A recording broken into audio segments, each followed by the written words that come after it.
ഉദാഹരണമാണ് ഞാൻ പറയാറുള്ളത്. ഒരു ദിവസം ഹൈദ്രസ്വലിയര് വീട്ടിൽ കുളിക്കാൻ വേണ്ടി 2 ബക്കറ്റ് നിറയെ വെള്ളേറ്റ് ഇങ്ങനെ പോവുകയാണ്. അപ്പൊ തൊയ്യബ് ഫൈലി, മുപ്പര മോൻ തൊയ്യബ് ഫൈലി പറഞ്ഞു, ഞാൻ ഓടിച്ചെന്ന് ആ ബക്കറ്റും വെള്ളം വാങ്ങാൻ വേണ്ടി നോക്കിയപ്പോ വാപ്പ പറഞ്ഞു, ഇന്നിപ്പോ 2 ബക്കറ്റ് വെള്ളം മൂത്രപ്പരയ്ക്ക് കൊണ്ടക്കാൻ, കുളിറൂമുക്ക് കൊണ്ടക്കാൻ ഇന്നെക്കൊണ്ട് കഴിയും.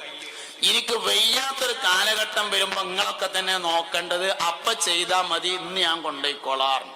അങ്ങനെ മൂപ്പര് വെള്ളം കൊണ്ടച്ച് ഒരു വൈക്ക് പോവുക. കുഞ്ഞാപ്പു ഹാജി കൂടെയുണ്ട്, ബാപ്പുട്ടി ഹാജി കൂടെയുണ്ട്, തൊയ്യബ് ഫൈലി ബാക്കിലുണ്ട്. കുഞ്ഞാപ്പു ഹാജിയും ബാപ്പുട്ടി ഹാജിയും കൂടി വർത്താനം പറഞ്ഞിങ്ങനെ അതിൽ മുഴുകി ഇങ്ങനെ മുന്നോട്ട് പോയപ്പോ തൊയ്യബ് ഫൈലി ബാക്ക് മാറിയിട്ട്, ഹൈദ്രസ്വലി ഒരു ബാക്ക് ഇങ്ങനെ മെല്ലെ മാറിയിട്ട് മൂപ്പരെ കയ്യിലുണ്ടായിരുന്ന ഇത്ര പോന്ന ഒരു ബാഗ് മകന്റെ അടുത്ത് തൊയ്യബ് വൈസിയുടെ കയ്യിൽ കൊടുത്തിട്ട് പറഞ്ഞു, തരേ ഇതവിടെ പിടിച്ചോന്ന്.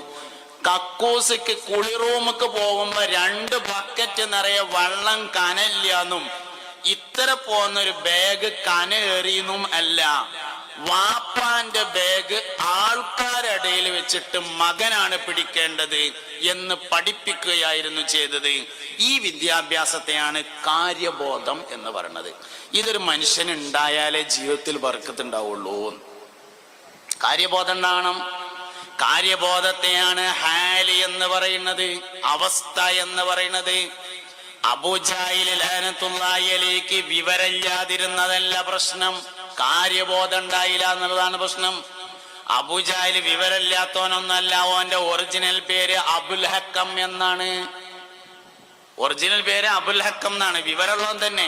ഒരു വിവരമില്ലാത്ത ആളെ പിടിച്ചിങ്ങാണ്ട് ഖുറൈശികൾ നേതാവാക്കൊന്നുമില്ല. വിവരമുണ്ട്. വിവരം എത്ര ഉണ്ടായിട്ടും കാര്യമില്ല. ആ വിവരം ബോധമാണെങ്കിൽ മാത്രമാണ് കാര്യമുള്ളത് എന്നതാണ്. ബോധമില്ല എന്ന് തന്നെയാണ് പ്രശ്നം. ചിലപ്പോ ഞമ്മക്കില്ലാതാവലുണ്ട്. ഒരു വിഷയം ഉണ്ട് എന്ന് പറയാൻ വലിയ വിവരം വേണ്ട, പക്ഷെ ഒരു വിഷയം ഇല്ല എന്ന് പറയാൻ നല്ല വിവരം വേണം. ഒരു നാടൻ മനുഷ്യനാണ് ഈ കാര്യം എന്നെ പഠിപ്പിച്ചത്. ഞാൻ ഒരിക്കൽ പഴയ കാലത്ത് വയലൊക്കെ പറയാൻ അങ്ങനെ തുടങ്ങിയിട്ടുള്ളൂ. ആ കാലത്ത് ഒരു ദിവസം ഇങ്ങനെ ഇതേമാതിരി റജബ് മാസത്തിൽ വയല് പറഞ്ഞപ്പോ, അല്ലാഹുമ്മ ബാരിക് ലനാ ഫീ റജബിൻ വ ശഅബാൻ വ ബല്ലിഗ്നാ റമളാൻ എന്നാണ് ദുആരക്കേണ്ടത്. ഷഹ്റ റമളാൻ എന്ന് ദുആരക്കണ്ട, അങ്ങനെ ഹദീസിൽ ഇല്ല എന്ന് പറഞ്ഞു. അപ്പം മലയാളം പരിഭാഷ മാത്രം വായിച്ച് പരിചയമുള്ള ഒരാള് വയല് കഴിഞ്ഞു പോകുമ്പോ എന്നോട് പറഞ്ഞു, ഉസ്താദേ, ഒരു മലയാളം ബുക്കില് അബൂ നുഐം റളിയല്ലാഹു അൻഹു റിപ്പോർട്ട് ചെയ്ത ഹദീസിൽ ഷഹ്റാന്നും കൂടി ഉണ്ട് എന്ന് കണ്ടിട്ടുണ്ട് എന്ന് പറഞ്ഞു. എന്നെ വളരെയധികം ചിന്തിപ്പിച്ച ഒരു സംഭവമായിരുന്നു അത്. ഒരു വിഷയം ഇല്ല എന്ന് പറയണമെങ്കിൽ നല്ലോണം വിവരം വേണം, ഉണ്ട് എന്ന് പറയാൻ അത്ര തന്നെ വിവരം വേണ്ട എന്നത് മനസ്സിലായി തന്നെ. ഞാൻ ഇപ്പൊ അടുത്തൊരു ദിവസം വേങ്ങര കോയപ്പാപ്പാനെ പറ്റിയിട്ട് ഇങ്ങനെ പറയാണ്. കുറെ സ്വാലിഹ്യങ്ങളെ കുറിച്ച് ഇങ്ങനെ പറഞ്ഞുകൊണ്ടിരിക്കുകയാണ്. ആ കൂട്ടത്തിൽ വേങ്ങര കോയപ്പാപ്പാനെ പറ്റി പറഞ്ഞു. വേങ്ങരയിൽ കോയപ്പാപ്പ എന്ന് പറഞ്ഞ ഒരാളുണ്ടായിരുന്നു. ജീവിതകാലത്ത് അദ്ദേഹത്തിന്റെ രഹസ്യങ്ങളെ കുറിച്ച് പലർക്കും അറിയുമായിരുന്നില്ല. പക്ഷെ അദ്ദേഹത്തിന് ഒരുപാട് ശിഷ്യന്മാരുണ്ടായിരുന്നു. പരിശുദ്ധമായ ഖുർആനിൽ അഗാധമായ ജ്ഞാനമുള്ള ഒരു പണ്ഡിതനായിരുന്നു വേങ്ങര കോയപ്പാപ്പ എന്ന് പറഞ്ഞത്. കുഞ്ഞു മുഹമ്മദ് എന്നായിരുന്നു അദ്ദേഹത്തിനെ വിളിച്ചിരുന്ന പേര്. മുഹമ്മദ് എന്നാണ് വാപ്പട്ട പേര്.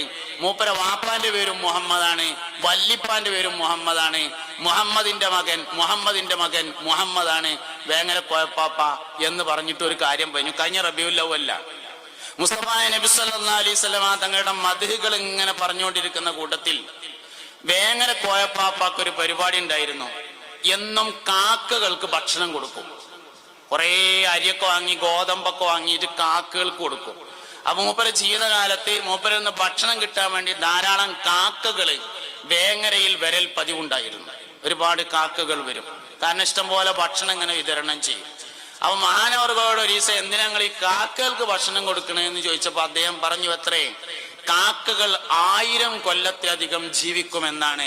അപ്പോൾ മുത്തുനബി സല്ലല്ലാഹു അലൈഹി വസല്ലമയെ കണ്ട കാക്കകൾ ആ കൂട്ടത്തിൽ ഉണ്ടായാലോ എന്ന് കരുതിയിട്ടാണ് ഞാൻ അതിന് ഭക്ഷണം കൊടുക്കുന്നത് എന്ന് പറഞ്ഞു എന്നാണ്. കുറെ കഴിഞ്ഞപ്പോ എന്റെ വാട്സപ്പിൽ ഒരു മെസ്സേജ് വന്നു, ഉസ്താദ് ഇങ്ങനെ പറഞ്ഞോ, കാക്കകൾ പരമാവധി പോയാൽ 20 കൊല്ലേ ജീവിക്കുള്ളൂ എന്നാണല്ലോ ഉള്ളത്. ഈ പൊട്ടത്തരൊക്കെ പറഞ്ഞിട്ട് എന്തിനാ ദീനീ പ്രബോധനം നടത്തുന്നത് എന്നാണ് ചോദ്യം. ഒന്ന്, അത് മേങ്ങനെ കോയപ്പാപ്പ അങ്ങനെ പറഞ്ഞു എന്നാണ് ഞാൻ പറഞ്ഞിട്ടുള്ളത്. അതിന് മഹാനവറുകളുടെ അടുത്ത് എന്തെങ്കിലും കാരണം ഉണ്ടായിരിക്കും. 20 കൊല്ലേ കാക്കകൾ ജീവിക്കുള്ളൂ എന്നത് ആധുനിക പഠനമാണ് എന്നത് ഞാൻ സമ്മതിക്കുന്നു. മാക്കൗൺ എന്ന പേരായ ഒരാളാണ് ആ പഠന റിപ്പോർട്ട് പ്രസിദ്ധീകരിച്ചിട്ടുള്ളത്. ആ പഠന റിപ്പോർട്ട് വന്ന അതേ പോർട്ടലിൽ തന്നെ കുറച്ച് താഴത്തേക്ക് പോന്നാല് 27 കൊല്ലം ജീവിച്ച കാക്കന്റെ ചരിത്രം വേറെ പറയുന്നുണ്ട്. 56 കൊല്ലം ജീവിച്ച കാക്കയുടെ ചരിത്രം അതിന്റെ താഴെ പറയുന്നുണ്ട്. അപ്പൊ തന്നെ മനസ്സിലാവും 20 അല്ല അതിലേറെ ഉണ്ട് എന്നുള്ളത്. പിന്നെ മാത്രമല്ല, അതൊരു അഭിപ്രായമാണ്. ഒരുപക്ഷെ ഭൂരിപക്ഷ അഭിപ്രായം ആയിക്കോടുന്നില്ല, ന്യൂനപക്ഷ അഭിപ്രായമായിരിക്കാം. മുസ്തഫ നബി സല്ലല്ലാഹു അലൈഹി വസല്ലം തങ്ങൾ കാക്കകളെ കുറിച്ച് പറഞ്ഞ ഹദീസ് മിഷ്കാത്തിലുണ്ട്. ഇമാം അഹ്മദ് റളിയല്ലാഹു അൻഹു റിപ്പോർട്ട് ചെയ്തിട്ടുണ്ട്.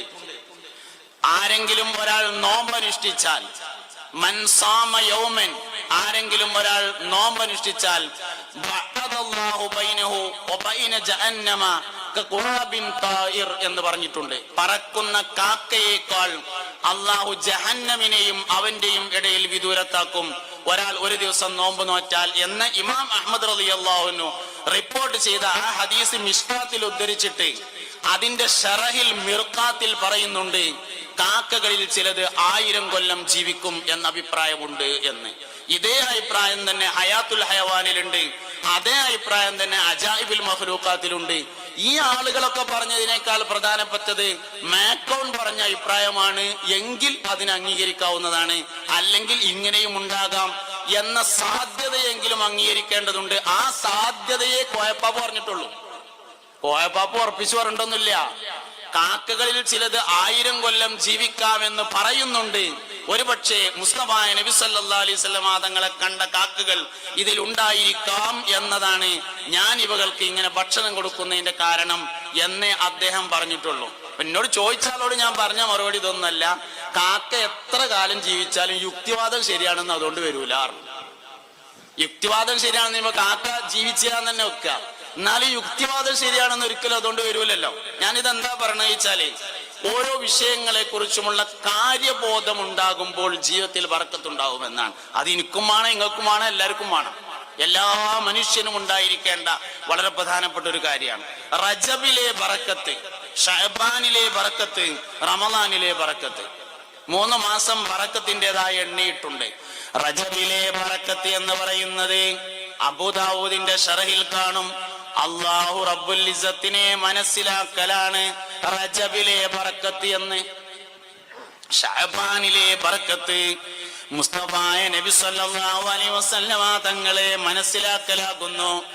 റമളാനിലെ ബറക്കത്ത് ഉമ്മത്ത് മുഹമ്മദിനെ സല്ലല്ലാഹു അലൈഹി വസല്ലമയെ മനസ്സിലാക്കലാണ്. അവർ റജബിലെ നമ്മൾ ബറക്കത്തിന് ദ്വാരക്കണം. ദ്വാരന്നാൽ മാത്രം പോരാ, റജബിലെ ബറക്കത്ത് അള്ളാഹുവിനെ മനസ്സിലാക്കലാണ്.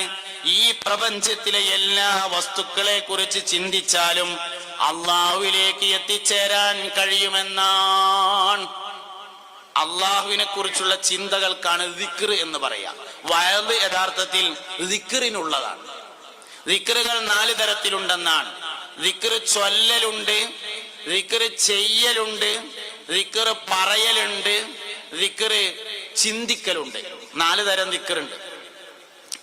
തഫക്കുറു സഅത്തിൻ ഖൈറും മിൻ അൽഫി റക്അ ഹബീബുനാ റസൂലുള്ളാഹി സ്വല്ലല്ലാഹു അലൈഹി വസല്ലം. തഫക്കുറു സഅത്തിൻ, ഒരു സഅത്ത് അല്ലാഹുവിനെ കുറിച്ച് ചിന്തിക്കൽ. സഅത്ത് എന്നതിന് സാധാരണ അർത്ഥം മണിക്കൂർ എന്നാണ്. സത്യത്തിൽ സഅത്ത് അതല്ല. പ്രഭാതം മുതൽ സൂര്യോദയം മുതൽ സൂര്യാസ്തമയം വരെയുള്ള മൊത്തം സമയത്തെ 12 കൊണ്ട് ഹരിച്ചാൽ കിട്ടുന്ന ഒരു ഭാഗത്തെയാണ് ഒരു സഅത്ത് എന്ന് പറയുന്നത്. ഏകദേശം 1 മണിക്കൂറേക്കാരം. അതുകൊണ്ട് സഅത്തിന് 1 മണിക്കൂർ എന്ന് നമ്മൾ അർത്ഥം പറയുന്നു. തഫക്കുറു സഅത്തിൻ, 1 മണിക്കൂർ അല്ലാഹുവിനെ കുറിച്ച് ചിന്തിക്കൽ. ഖൈറും മിൻ അൽഫി റക്അ, 1000 റക്അത്ത് നിസ്കരിക്കുന്നതിനേക്കാൾ ഖൈറാണ്. വേറൊരു ഹദീസിലുണ്ട് തഫക്കുറു സഅത്തിൻ മിൻ ഖൈറും മിൻ ഖിയാമി ലൈല, 1 മണിക്കൂർ അല്ലാഹുവിനെ കുറിച്ച് ചിന്തിക്കൽ 1 രാത്രി മുഴുവൻ നിസ്കരിക്കുന്നതിനേക്കാൾ ഖൈറാകുന്നു എന്നത്. അപ്പൊ ചിന്തിച്ചുകൊണ്ടുള്ള ദിക്റുണ്ട്, ചിന്തയിലെ ദിക്ർ. ഒരു മനുഷ്യൻ ഏത് വിഷയത്തെ കുറിച്ച് ചിന്തിച്ചാലും അത് അള്ളാഹുവിലേക്ക് എത്തിച്ചേരുന്നുവെങ്കിൽ അതിനെയാണ് ദിക്ർ എന്ന് പറയുന്നത്. ഇപ്പൊ ഒരാളൊരു കുതിരനെ കണ്ടു എന്ന് വിചാരിക്കാം, കുറച്ചപ്പുറത്ത് ഒരു കഴുതി നിൽക്കണുണ്ടോ എന്ന് വിചാരിക്കുക. അപ്പൊ അയാൾ രണ്ടിനെ ഇങ്ങനെ നോക്കിയപ്പോ കുതിരന്റെ ചെവി ചെറുതും കഴുതന്റെ ചെവി വലുതുമാണ്.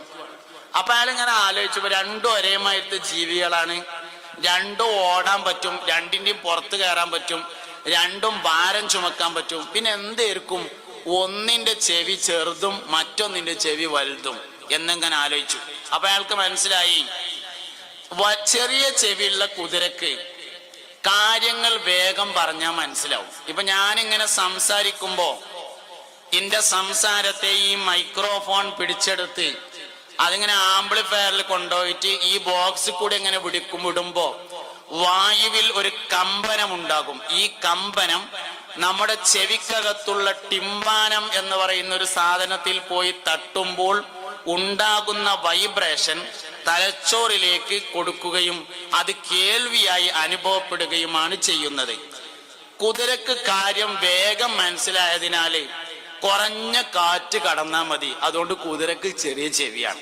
കഴുതക്ക് അത്ര തന്നെ പെട്ടെന്ന് കാര്യം മനസ്സിലാവില്ല, അതുകൊണ്ട് കുറച്ചും കൂടി കാറ്റ് വേണം, അതുകൊണ്ട് വലിയ ചെവിയാണ് എന്ന് ഒരാൾ ഇങ്ങനെ ആലോചിച്ചപ്പോ അള്ളാഹുവിന്റെ ഒരു പണിയില്ലേ എന്ന് ഓർമ്മ വന്നാൽ ആ ചിന്ത ദിക്ർ എന്ന് പറയും.